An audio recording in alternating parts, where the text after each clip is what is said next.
I'm getting more chatter about the Bulls moving the pick than using the pick. On balance, what do you think is going to happen in that binary? Yeah, I'm not sure what's going to happen, but I think it would be a smart move for the Bulls to move the pick if they can. There will probably be some good options at number 18 overall if the Bulls do use the pick, but I don't think that the Bulls are that far away from making a meaningful push up the Eastern Conference if they can stay healthy. So if you can add a veteran, particularly in the front court, I think that would be a great move for the Bulls. The Bulls need size and they need shooting. And when you got a team led by DeMar DeRozan, you're going to be ready to win right now, not 4 or 5 years from now. So if the Bulls want to look at some trade candidates, I think the ideal guy to go after would be Kyle Kuzma on the Washington Wizards. I don't know if Washington would be tempted by a package of Kobe White and number 18 overall, let's say, but I think that would be a potential good guy to go after. His teammate, Kentavious Caldwell-Pope, could be another solid wing defender the Bulls could add to shore up the rotation, give them some more shooting. The Bulls were 30th in three-point rate this past season. The percentage of shots they took from three-point range was the lowest in the league. So I think they need to add some shooting. They need to add some size, whether that's in the draft or via a trade. That should be their main objective. I like the Kuzma name there. I just wonder about health, that the last thing they need is another guy who's going to play 50 games for him. Yeah, I totally feel that. Kuzma played 66 games last year, so the Bulls would have been one of the healthiest guys on the team. And he's going to turn 27 this offseason. So, he's someone who I think is entering the prime of his career. He's always been a little bit underrated as a defender, where he's pretty good. The Lakers fell off a cliff once they got rid of him and KCP and Caruso, obviously. And he would, be another willing shooter in the front court. So, Kuzma and KCP are two names I would identify as potential trade candidates for the Bulls, but they're going to have a lot of options, and we know that Karnisovas is a very resourceful and creative GM.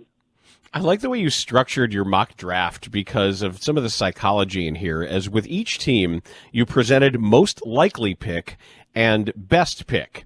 And you said it's what we think every team is going to do and what they should do. So I'm interested in the difference in between those things. What do we presume that that a team doesn't? Oh, well, I think all the teams are much smarter than me, but I still feel obligated to give my opinion. So I think it's shaping up the draft at the top of it to go Jabari Smith, number 1 overall to the Magic, Chet Holmgren, number 2 to the Thunder, and Paolo Banchero, number 3 to the Rockets. But as I've been evaluating this draft class since the start of the cycle, Banchero has been my top player all along. I wrote a story on why I thought he was the best pick for the Magic.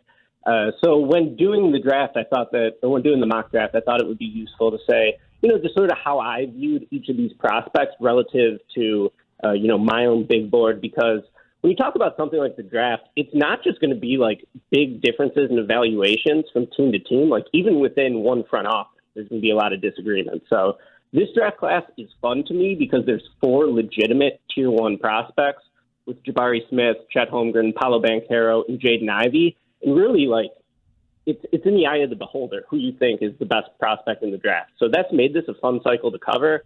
I've been a Banchero guy. I think that, that should be the move for the Magic, but it looks like it's going to be Jabari Smith. So that's just one thing to watch during draft night. You have the Knicks at 11. You described the best pick for them being Tari Eason.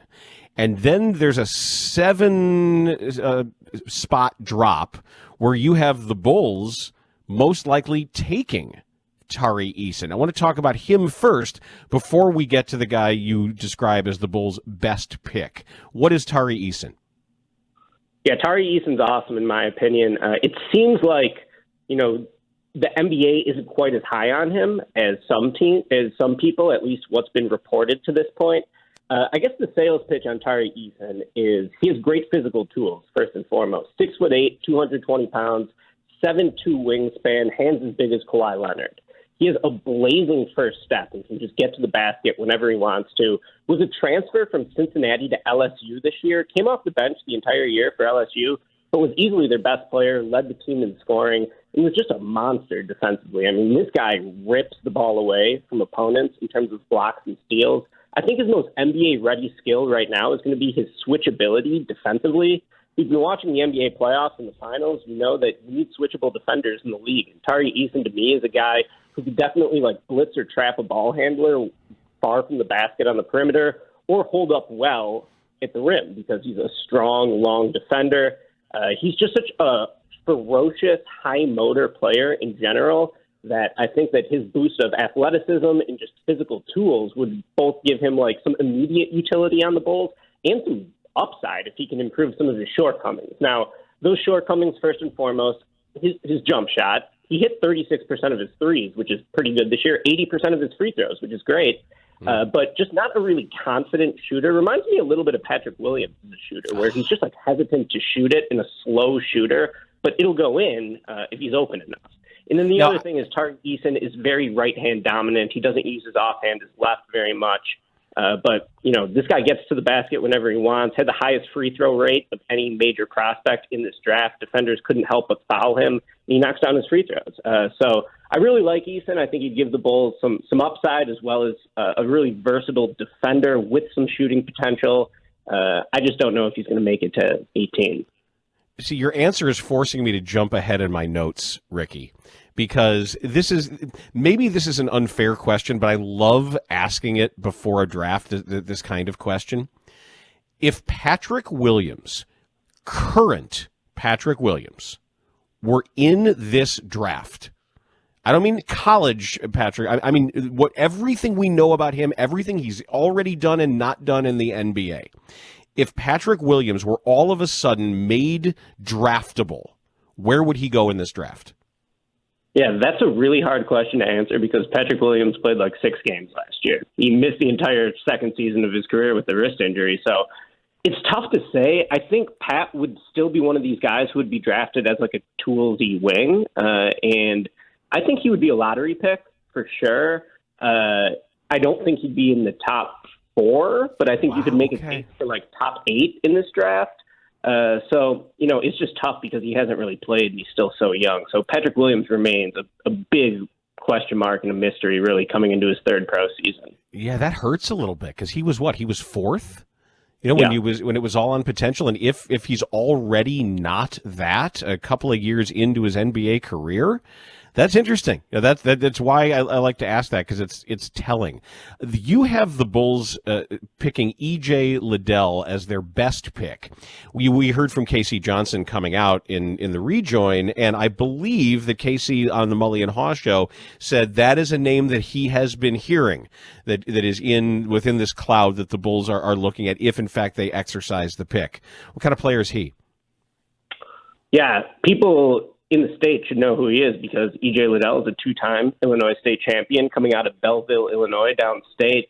He's just been a really good player basically since he was a sophomore or junior in high school. He's been on the map, top 40 recruit entering Ohio State. And as a sophomore, he became one of the best players in the Big Ten and really one of the best players in college basketball. Entered the draft, went back to school for his junior year, and he really improved in a lot of meaningful ways in terms of his translation to the NBA. So, as someone who's known E.J. Liddell since he was in high school or has been following his career, I never thought he was really fit for the modern NBA because he just feels like a 90s throwback power forward to me. 6'7", 240 pounds, does a lot of interior scoring, great touch inside the arc and really good defensive player. But I just wondered, is this the type of player the modern game has sort of weeded out?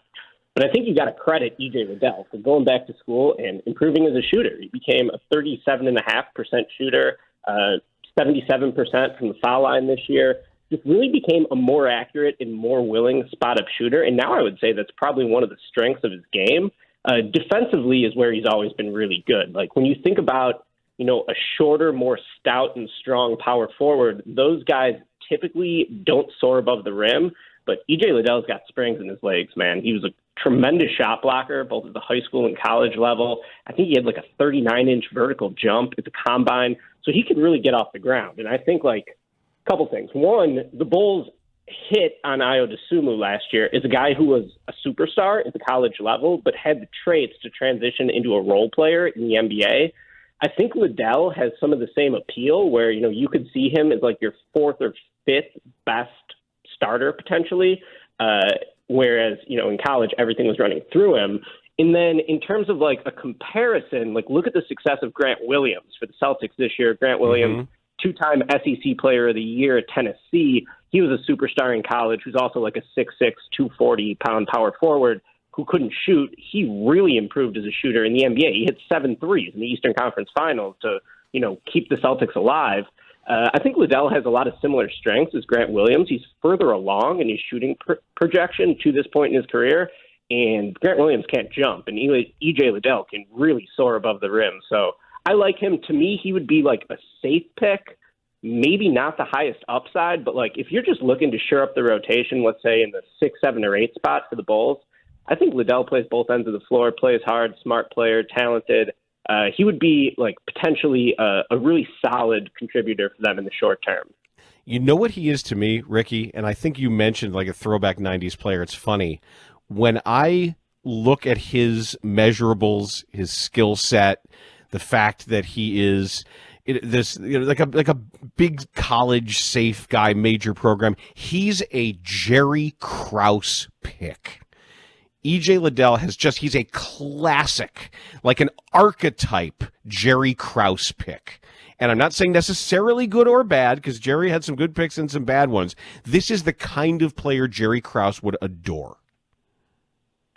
Yeah, I can see that. Like, he's got the length. We know that Krause always liked length. I think Liddell's a 7-foot wingspan guy. He's got some of the measurables.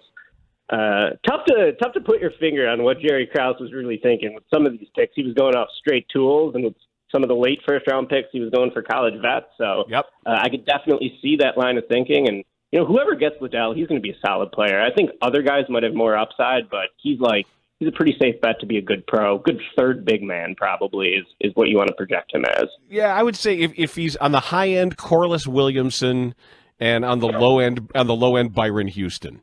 If I'm going back to the guys that I used to see. Now, there's another name that intrigues me for the modern NBA. When we start talking about, and look, I don't know, did you notice, Ricky, that when the NBA Finals games start on ABC, when they list the starters, they don't list positions. Just this is sort of an aside, but it's not guard, center, forward. That we've come so far in the postmodern NBA that they literally don't have to tell you what position anybody plays to start a game. Love it. Yeah, it's tough with the Celtics. They're all switchable as it is, so that makes sense. Yeah, so we know that a position as defined is rim runner, rim protector, lob catcher. With that in mind, do you like Duke's Mark Williams? Yeah, I like Mark Williams. Mark Williams probably won't be there for the Bulls at 18, but if he was, I think he'd be a pretty interesting selection. Now, typically, like if I'm drafted a big man in the first round, I want a guy who can be a plus passer or a plus shooter. Mark Williams is not either of those things. Mark Williams is a classic, like you said, rim protector and lob catcher. He doesn't have great defensive versatility. He's going to play in a drop. It's going to drive Kendall Gill insane when they're calling the games on NBC Sports Chicago. But he's good in drop because he has a 7'7" or 7'8" wingspan. He's a good athlete. He and plays good feet, hard, too. He really does have good feet. Yeah. He has quick feet on the perimeter. Like, do I want Mark Williams switching on to a guard in the NBA level? I don't know if I'd go that far. To me, that guy is more Jalen Duren, the center from Memphis, who I think is phenomenal. I have him as the 5th overall player in this draft. I don't know if he'll be available for the Bulls either. But in terms of Mark Williams, he's very good at what he's good at, which is being huge, playing hard, and dunking everything and blocking shots at the rim. He doesn't have awesome versatility, but like the Bulls just need size, they need length. Like you could see him sort of transitioning into the Robert Williams role, I think, that he's playing for the Celtics right now. Ooh, now you got my attention. Now you've got my attention. But he's not the same passer as Robert Williams or quite as explosive as a leaper, but he's super long. He's definitely a safe player too, I would say. So Mark Williams would be a good pick for the Bulls if he's on the board at number 18. He's also a really good free throw shooter. He's not much of a shooter. He's got a nice touch around the basket, but I think he's attempted like one college three-pointer. Yeah. Do you look at free throw percentage or even just a scout's eye stuff? Because I generally think if somebody is a good free throw shooter and a good enough athlete and a hard enough worker, I can extend your range a little bit. Like if you put in the time, like you can be more guarded. With somebody who would need to be guarded a couple steps back from where you currently are now. Your range could be extended if you are able to be a 75% free throw shooter, which he is.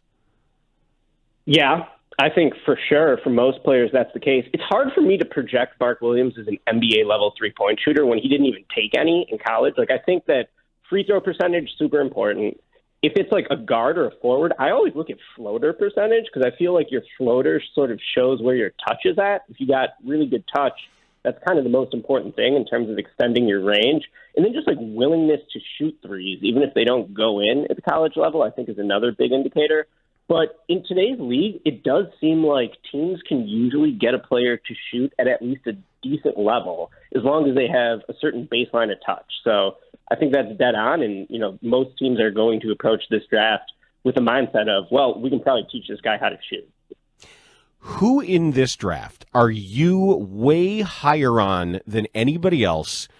Unapologetically, everyone else is wrong. Everyone else is underrating this guy. Great question. I would say, no one has Banchero 1, and I do. So that's probably the easiest one because I just think that's too easy. That's too easy. I won't let you off that easy. Okay, well then I'm going to say Duren. Duren might go late lottery. I think he's the 5th best player in the class. Youngest American player in the class out of Memphis, 6'10" power forward, 7'5" wingspan. Absolutely extreme athlete, just a total man-child in terms of his frame. I think he's very coverage versatile defensively, which is why I like him. I think you can play him at the level of the screen. You can play him in drop. You can switch out onto guards and contain him on the perimeter. So I love Jalen Duren. I don't understand why he's not going to go in the top 10. It seems like Mark Williams could go ahead of him. And I like Mark Williams, but to me, Duren just has so much upside as a guy who is so powerful as a player around the rim, but still pretty light on his feet. So I like his short roll passing upside. I think he could have some untapped potential as a mid-range scorer, too. I really like Jalen Duren. I think he's a top 5 pick. I can't believe I'm asking this, but I know I have to. Does Kofi Cockburn get drafted? No, I'm going to say no. And that's okay. Kofi Cockburn's still going to make a ton of money playing basketball in his life. He'll probably play some NBA games eventually, and he's going to have every opportunity to prove he's an NBA player, if that's in Summer League, if it's, in the G League International. But in terms of his game, I don't think that it's really what the NBA is looking for today in a big man. Agreed. And lastly, back to a point you made about the Bulls, saying that they, with health and some proper management of their roster and some improvements, you said make a push up the Eastern Conference. How do you define that? What would constitute a successful next step? Is it making the conference finals with this DeRozan, quote unquote, led team? Yeah, I would say win a series or win 2 series would probably be the logical next step. And, on February 1st, the Bulls were in first place in the Eastern Conference. The Celtics were in 9th. They were like a 500 team for the majority of the season. And then the Celtics really turned it on defensively. The Bulls obviously had a bunch of injury problems.